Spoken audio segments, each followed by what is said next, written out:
Hello అండి. నేను doctor busy fertility consultant 49 hospital Karimnagar. ఈరోజు మనం హార్మోన్ ట్రీట్మెంట్ తీసుకున్నప్పుడు ఐవీఎఫ్‌లో హార్మోన్ ట్రీట్మెంట్ తీసుకున్నప్పుడు మెంటల్ హెల్త్ ఏమైనా ఎఫెక్ట్ అవుతుందా? దీని గురించి తెలుసుకుందాం. సో, ఐవీఎఫ్‌లో ఇచ్చే హార్మోన్స్ అనేది ఫ్లక్చుయేట్ అవుతూ ఉంటది. కొన్నిసార్లు హార్మోన్స్ ఎక్కువ ఇవ్వడం, తక్కువ ఇవ్వడం ఇదనేది జరుగుతుంది. సో, దీనివల్ల మెంటల్ ఇష్యూస్ ఏమైనా వస్తాయా?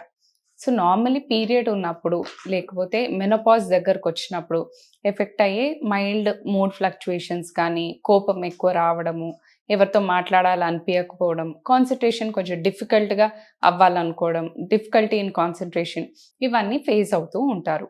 కానీ ఇది స్టడీస్ ప్రకారం not only because of the hormones, even because of emotional stress ఇవి ఎక్కువవుతాయి అనేది నమ్మకం. సో, ఎమోషనల్ స్ట్రెస్ బికాస్ ఇప్పుడు ట్రీట్మెంట్ సక్సెస్ అవుతదా? లేదా? అనే ఒక భయం ఉంటుంది. అలాగే మనీ ఖర్చవుతుంది అనే ఒక టెన్షన్ ఉంటుంది.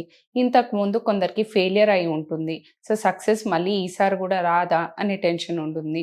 లేదా ఫ్యామిలీ టెన్షన్స్ ఉండొచ్చు. సోషల్ టెన్షన్ ఉండొచ్చు. పక్కనోళ్ళు ఏమనుకుంటున్నారు? ఈ టెన్షన్స్ కూడా అందరికీ ఎక్కువవుతూ ఉంటుంది. సో, ఈ టెన్షన్స్ ఎక్కువుండడం వల్ల మూడ్ ఫ్లక్చుయేషన్స్ అనేది కొందరికి ఎక్కువ అనేది కనిపిస్తుంది. ఎక్కువ మూడ్ ఫ్లక్చుయేషన్స్ ఎవరిలో కనిపిస్తుంది?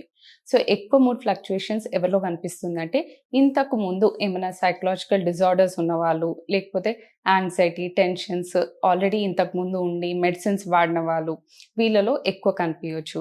అలాగే ఫ్యామిలీ సపోర్ట్, హస్బెండ్ సపోర్ట్ లేని వాళ్ళలో ఈ ప్రాబ్లమ్ అనేది ఎక్కువ తెలుస్తుంది. సో, ఇవన్నీ తగ్గియాలంటే ఏం జేయాలి? First and foremost family support ఉండాలి. హస్బెండ్‌తో మాట్లాడండి. Partner support very important. దీంతో పాటు యోగా చేయండి, మెడిటేషన్ చేయండి, బ్రీతింగ్ ఎక్సర్‌సైజెస్ చేయండి. మంచిగా నిద్రపోవాలి. స్ట్రెస్ తగలకుండా మాక్సిమం ట్రై చేయండి. ఇవన్నీ చేయడం వల్ల మెంటల్ స్ట్రెస్ అనేది ఎక్కువ ఫేస్ అవ్వకుండా ఉంటుంది. Thank you.